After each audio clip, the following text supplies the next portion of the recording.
Apakah yang dimaksud dengan vulkanisme?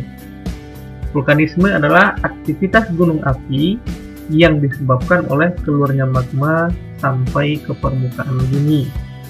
Proses keluarnya magma ke permukaan bumi ini disebut dengan letusan gunung api atau erupsi. Ada beberapa gejala dari vulkanisme ini. Yang pertama adalah disebut dengan intrusi magma. Adalah proses terobosan magma ke dalam lapisan kulit bumi atau litosfer, tetapi tidak sampai keluar dari permukaan bumi. Bisa dilihat pada gambarnya yang ditandai dengan huruf C dan B merupakan proses intrusi magma. Kemudian yang kedua adalah ekstrusi magma atau erupsi.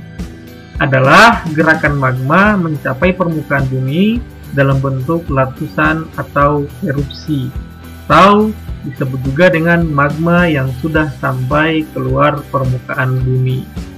Kedua gejala vulkanisme ini akan kita bahas satu persatu. Yang pertama adalah intrusi magma. Seperti yang telah disampaikan tadi, bahwa intrusi magma adalah aktivitas magma yang menyisip di antara lapisan litosfer, tetapi tidak sampai keluar permukaan bumi. Ada beberapa bentukan hasil intrusi magma. Bisa kita lihat pada gambar.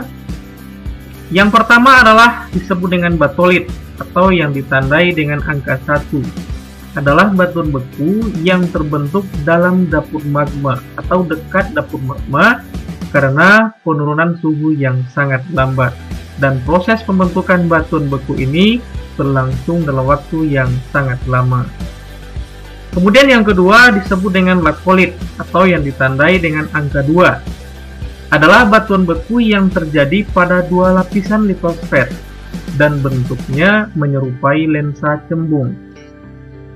Kemudian yang ketiga disebut dengan seal atau yang ditandai dengan angka 3, merupakan sisipan magma yang membeku di antara dua lapisan litosfer, tetapi tidak cembung dan relatif tipis serta melebar. Lalu yang keempat, diatrema atau yang ditandai dengan angka 4, adalah batuan pengisi pipa letusan yang berbentuk silinder. Yang kelima, gang atau korok, adalah batuan hasil intrusi magma yang memotong lapisan litosfer dengan bentuk pipih atau lempeng. Yang keenam disebut dengan apofisa. Adalah gang yang relatif kecil dan merupakan cabang gang atau korok. Bisa kita lihat pada nomor 6 di dalam gambarnya. Kemudian yang ketujuh adalah pipa kawah yang ditandai dengan angka 7, adalah lubang tempat magma menerobos ke permukaan bumi. Lalu yang kedelapan adalah kawah utama. Adalah lubang letusan yang biasanya terdapat di bagian puncak gunung api. Lalu yang kesembilan adalah kerucut parasit. Merupakan kerucut yang terbentuk dari akumulasi atau kumpulan material hasil erupsi luar kawah utama. Serta yang terakhir adalah kawah samping atau yang ditandai dengan angka 10, adalah lubang erupsi yang terletak di bagian lereng gunung api. Nah, ini adalah bentukan-bentukan hasil intrusi magma yang membeku di dalam bumi. Sebelum sampai keluar permukaan bumi, magma ini telah membeku. Lalu selanjutnya adalah ekstrusi magma atau yang disebut juga dengan erupsi. Berdasarkan lokasi tempat keluarnya magma, erupsi dibedakan atas beberapa jenis. Yang pertama adalah erupsi linear, merupakan magma yang keluar permukaan bumi melalui retakan yang memanjang seperti sebuah garis. Misalnya gunung api Laki di Islandia. Kemudian yang kedua adalah erupsi sentral. Bisa dilihat di dalam gambarnya. Adalah magma yang keluar melalui sebuah lubang atau saluran magma yang membentuk kerucut gunung api yang berdiri sendiri. Misalnya Gunung Krakatau. Lalu yang ketiga, erupsi areal. Magma keluar dari dapur magma yang dekat dengan permukaan bumi, sehingga mampu melelehkan lapisan batuan di sekitarnya, sampai membentuk lubang yang besar. Misalnya, Yellowstone di Amerika Serikat yang luasnya mencapai 10.000 km persegi. Selanjutnya adalah jenis-jenis gunung api. Jenis gunung api yang didasarkan pada proses pembentukannya dibedakan menjadi beberapa jenis. Yang pertama disebut dengan gunung api perisai.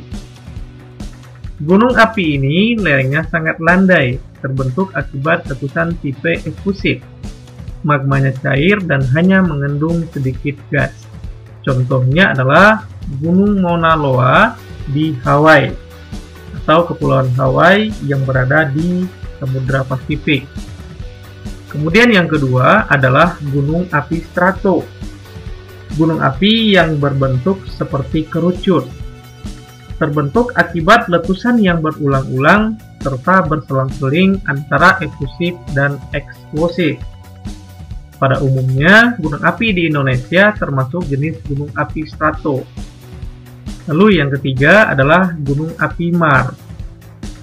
Gunung api berbentuk seperti danau kering yang lubang kepundannya berbentuk corong dan letusan yang dihasilkan besar sehingga membentuk kawah di puncaknya. Contohnya adalah Gunung Rinjani di Nusa Tenggara Barat. Tugasnya adalah di antara ketiga jenis gunung api tersebut, manakah yang paling berbahaya bagi makhluk hidup? Jelaskan alasannya. Kemudian, jenis gunung api yang didasarkan pada kedalaman dapur magmanya dibedakan menjadi beberapa jenis.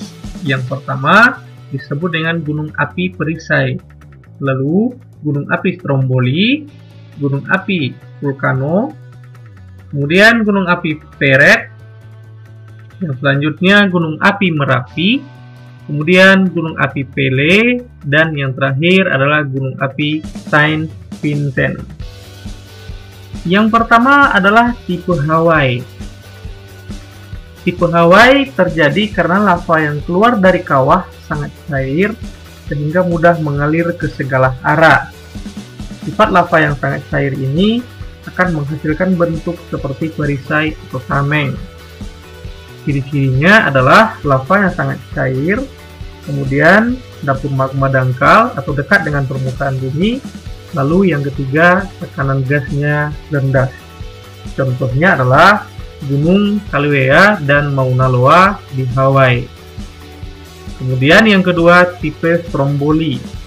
Letusan tipe ini bersifat spesifik, yaitu letusan-letusannya terjadi dengan interval atau tenggang waktu yang hampir sama. Misalnya, jarak antara letusan pertama dengan letusan kedua adalah 50 tahun, maka jarak antara letusan kedua dengan letusan ketiga juga akan diperkirakan 50 tahun. Ciri-cirinya, lavanya cair, kemudian dapur magma lebih dangkal dibandingkan dengan tipe Hawaii atau lebih dekat dengan permukaan bumi, tekanan gas sedang. Contohnya adalah Gunung Raung yang berada di Jawa Timur. Selanjutnya, tipe vulkano. Tipe letusan ini merupakan tipe letusan gunung api pada umumnya. Letusannya terdiri atas hembusan gas magmatik yang bercampur dengan bom, lapili, dan abu vulkanik. Ciri-cirinya adalah lavanya agak cair, kemudian berbentuk awan debu berbentuk bunga kol ketika terjadi letusan, kemudian tekanan gas sedang. Contohnya adalah Gunung Semeru di Jawa Timur. Lalu yang selanjutnya tipe Merapi. Letusan tipe ini mengeluarkan lava kental sehingga menyumbat mulut kawah. Akibatnya, tekanan gas menjadi semakin bertambah kuat dan memecahkan sumbatan lava. Sumbatan yang pecah-pecah terdorong ke atas dan akhirnya terlempar keluar. Material ini menuruni lereng gunung api sebagai abu panas dan awan panas. Ciri-cirinya adalah lava agak kental, Kemudian dapur magma agak dangkal, tekanan gas rendah, dan yang terakhir terdapat sumber lava dan kubah lava. Contohnya adalah Gunung Merapi di Yogyakarta. Kemudian selanjutnya tipe Perret. Letusan tipe ini dapat melemparkan kepundan atau membobol puncak gunung sehingga dinding kawah melorot. Kepundan adalah rekahan dalam kerak bumi, tempat keluarnya cairan magma. Letusan tipe ini sangat berbahaya dan sangat merusak lingkungan. Material yang dilemparkan pada letusan tipe ini bisa mencapai ketinggian 80 km. Ciri-cirinya, tekanan gas sangat kuat, kemudian lavanya encer, dan penyebab terbentuknya kaldera atau kawah gunung api yang berukuran besar, pada umumnya berdiameter 2 km. Dan contohnya adalah Gunung Krakatau yang meletus pada tahun 1883.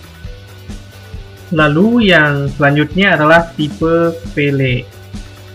Letusan tipe ini biasa terjadi jika terdapat penyumbatan kawah di puncak gunung api yang bentuknya seperti jarum, sehingga menyebabkan tekanan gas menjadi bertambah besar.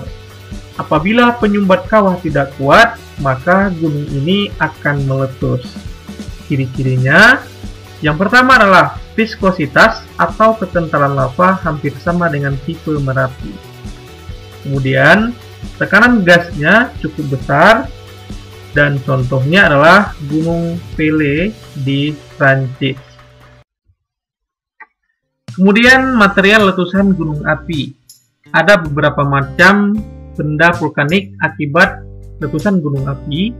Yang pertama disebut dengan material padat atau eflata. Ada yang pertama adalah bom atau batu-batu besar, kemudian serak atau kerikil merupakan batu-batu yang tidak beraturan dan lebih kecil dari bom. Kemudian yang ketiga adalah lapili, merupakan batu-batu kecil. Yang keempat adalah pasir atau batu pasir, dan yang kelima adalah debu atau abu. Kemudian material yang kedua yang dikeluarkan oleh letusan gunung api adalah material cair. Yang pertama disebut dengan lava, yaitu magma yang meleleh di luar pada lereng gunung api. Kemudian yang kedua lahar panas, yaitu campuran magma dan air sehingga merupakan lumpur panas yang mengalir. Dan yang ketiga adalah lahar dingin, terbentuk dari bahan padat di puncak gunung menjadi lumpur ketika hujan turun dan mengalir pada lereng serta lembah. Lalu, material yang ketiga disebut dengan material gas. Ada beberapa material gas. Yang pertama disebut dengan solvatar, berbentuk gas belerang atau disebut dengan H2S. Kemudian ada fumarol, berbentuk uap air atau H2O, dan yang ketiga adalah mofet, berbentuk gas asam arang. Gas ini berbahaya bagi kehidupan karena bersifat racun. Selain itu, sifatnya yang lebih berat dari oksigen menyebabkan gas ini lebih dekat dengan permukaan tanah, sehingga mudah dihirup oleh makhluk hidup. Nah, ini ada 3 material yang dikeluarkan ketika gunung api meletus. Selanjutnya adalah ada beberapa gejala sebelum gunung api itu meletus.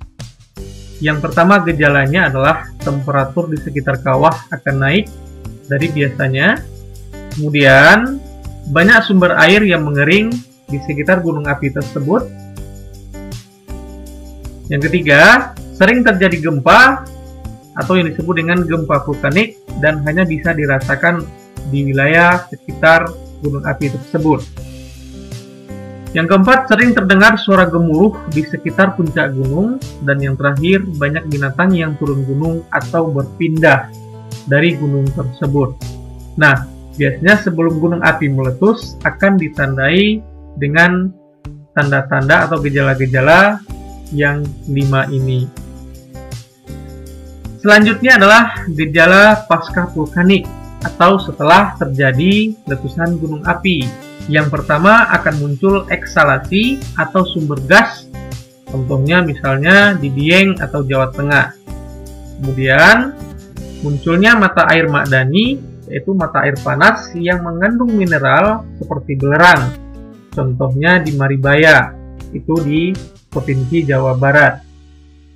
Dan yang ketiga, munculnya geyser, yaitu mata air panas yang disemburkan ke udara. Ketinggian geyser dapat mencapai 70 meter.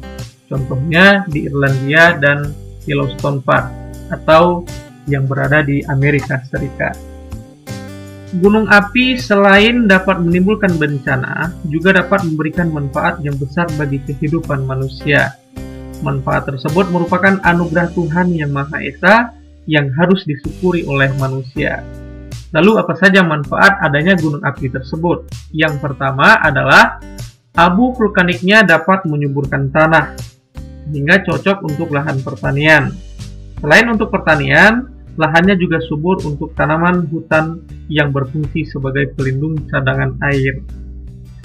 Kemudian yang kedua, material hasil letusannya banyak dimanfaatkan untuk bahan galian, seperti pasir, batu, kerikil, dan lain sebagainya. Yang ketiga, sebagai tempat pariwisata karena lingkungannya yang sangat indah dan segar, seperti adanya kawah, pemandian air panas, dan geyser. Yang keempat, sumber pembangkit listrik tenaga panas bumi, seperti yang ada di Kamojang dan Gunung Salak, Jawa Barat. Nah, ini ada beberapa manfaat dari gunung api. Tentu masih banyak manfaat-manfaat lainnya dengan adanya gunung api tersebut. Lalu, Ring of Fire, atau yang disebut juga dengan cincin api. Indonesia terkenal sebagai negara yang memiliki gunung api terbanyak di dunia, sehingga rawan bencana letusan gunung api. Indonesia memiliki 129 gunung api yang aktif, yaitu 13% dari semua gunung api aktif di dunia. Semua gunung api aktif tersebut terletak pada Ring of Fire yang membentang sejauh 7.000 km dari Sumatera hingga Maluku dan Papua. Gunung api dapat terbentuk pada jalur punggungan tengah samudera dan tempat pertemuan antar lempeng.